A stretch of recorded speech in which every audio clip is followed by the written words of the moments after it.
for his arms is that you always want to make sure that you got the thumb up this way as much as you can. So think about hitchhiking so he doesn't get a shoulder impingement.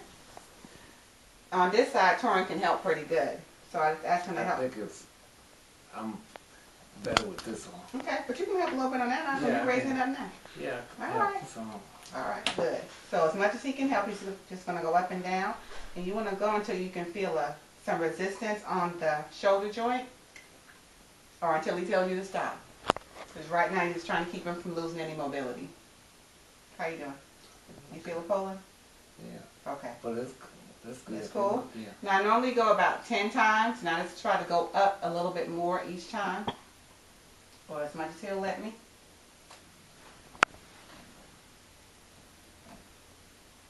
Doesn't have to be exactly 10, but just enough to kind of get him loosened up some. And he's pretty tight in here. My other hand is just stabilizing the shoulder joint. So as the arm goes up, I kind of give it a little bit of a crank like that. Kind of give him a little boost. Alright. So far so good? Mm-hmm. Okay. Now I'm just going to see how high we can get it up.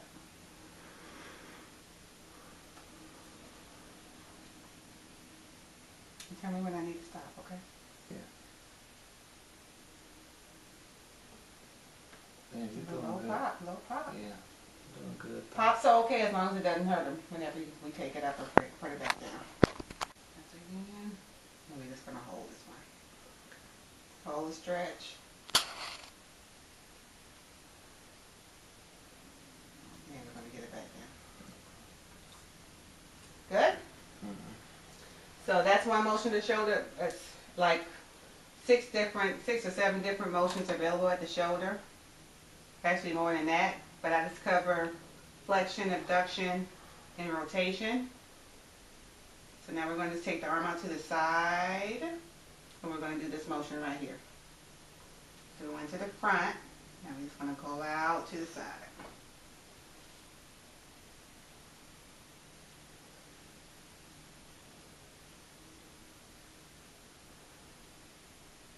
And he's doing that part right there.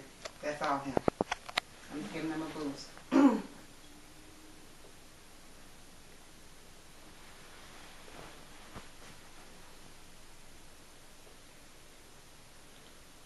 Good? Okay. And this is done how many times? Daily. Just once a day? And I would say once a shift if they can do it. So twice a day once then? A day. Okay.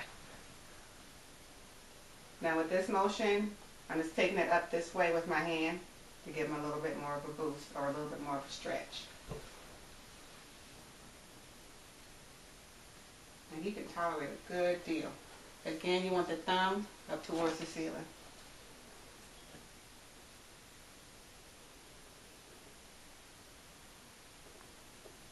Now I can't get more than that, so I'm just going to help him hold it. So as far as your hand position, you can be here around the hand or you can be here around the wrist. I try to give as much support as I can over the joints. Now he has probably close to full range of motion on this side, on his dominant arm. He uses it more. So you can really almost take advantage of him on that one. You got good, well not too much of an advantage. Is it hurting? No, just on my hand. Here. Oh, it's hurting. Then you might want to support him right here.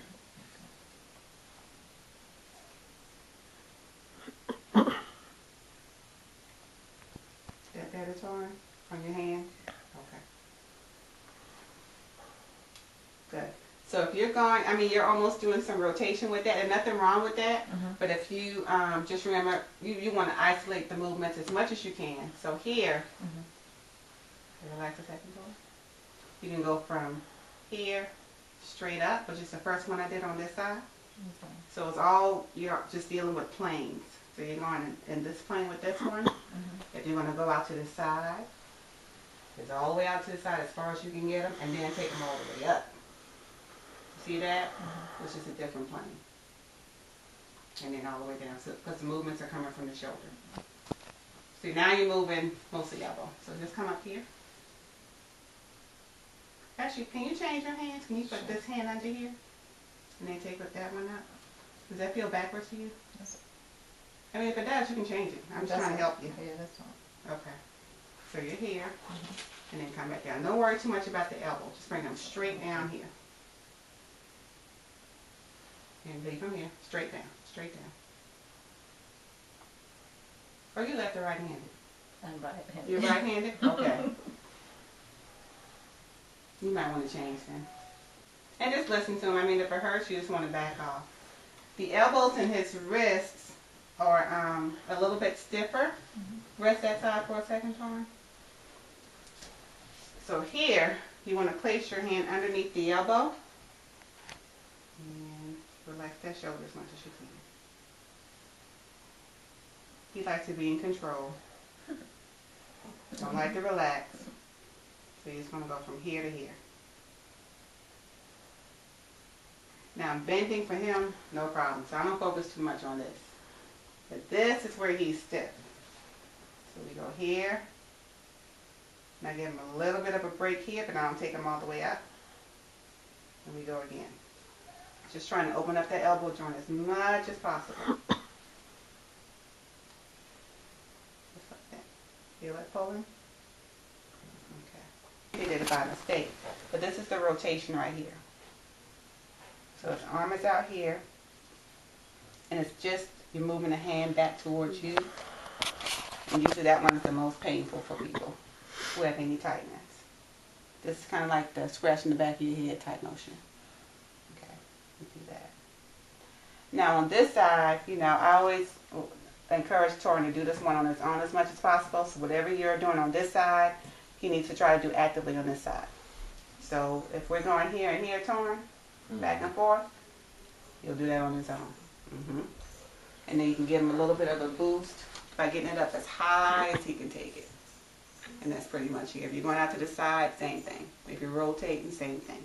He can try to actually touch the back of his head, see if you can do that. Yeah, good. About 10 times. Back and forth, do it again. And then sometimes just a little extra boost so you can open up that shoulder joint, okay? Whatever helps. It'll help him just to stay pretty strong and pretty limber. And then just open up his elbow joint like this. Yeah, now that's pretty good. He's almost straight on that one. And then give it a little bit of a rest, so a little bit of a bend. Good. This is a stiffer one. So once you get to the point where it feels like you can't take him down anymore, you just want to kind of hold that position. And each time, just like I did with the shoulder, just open it up a little bit more. Okay. But that elbow's pretty good. Now in the hand, probably the most difficult joint to work on. So the hand goes, or the wrist goes in this motion, and it also goes in this motion right here. So you want to focus on both those motions. So you want to support right here at the wrist, and then you want to take them up like this. Can you get your thumb through this? There you go. So you're going to go here. And just ease them into it whenever you first start, because you don't want to hurt them right at the beginning. Well, doesn't I can do this on myself. You can do yours good. I mean, pretty much. Yeah, he can move that one actively. This one right here is going to need to be stretched, so I probably should let you guys get over here and go from there. Now with the hand, oh, I'm sorry, I left this motion out. And he's already wanting to compensate with his shoulder. Oh, okay. So, can you do this motion by yourself on that side, Torrin? Just the twisting, like the key? Somewhat. Okay. So on that side, it'll just be more active assistive. Like going from here to here, like you want to turn a key. Okay. That's one motion. Yeah, there you go. And that's the other motion. And it happens at the elbow and wrist. Okay, that motion does. I know you can work this hand a little bit, but it still needs to be stretched. When it comes to the palm of the hand, all you're doing is you're trying to open up the hand so that he almost gets a flat hand. So you're going to go from here to here. Real gentle at first, just kind of work him into it a little bit. And you can feel how tense he is, like how much tone he has in there. So you're just trying to get them to an open hand. Good. Now, the more pressure you put towards the proximal portion, instead of going distally, you want to really focus on getting them here first and then working it out this way. Because it's going to be really painful if you start out here, if you start distal. So start proximal and then work your way out. Just kind of hold it. Is it okay with that time? Mm-hmm. Okay. Good.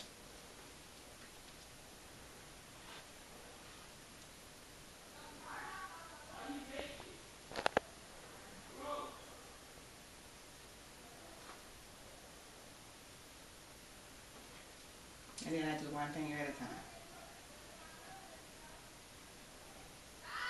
We got this one.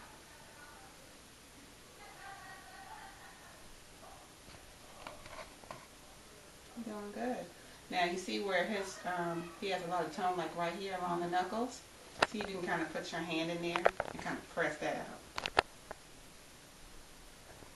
Yeah, there you go. Feel a pull and torn on that side? Okay.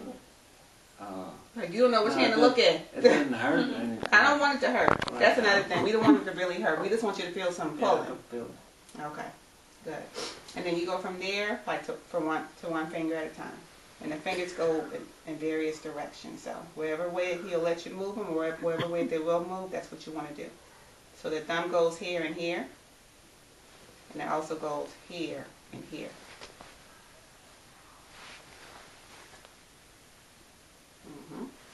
So you got that motion. You got that motion. There and there.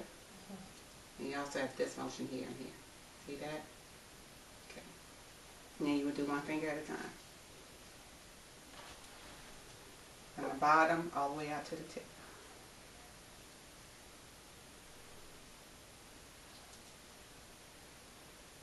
Now with this range of motion is just to help him maintain what he currently has. Because we don't want him to get more contractures. Alright, that makes sense?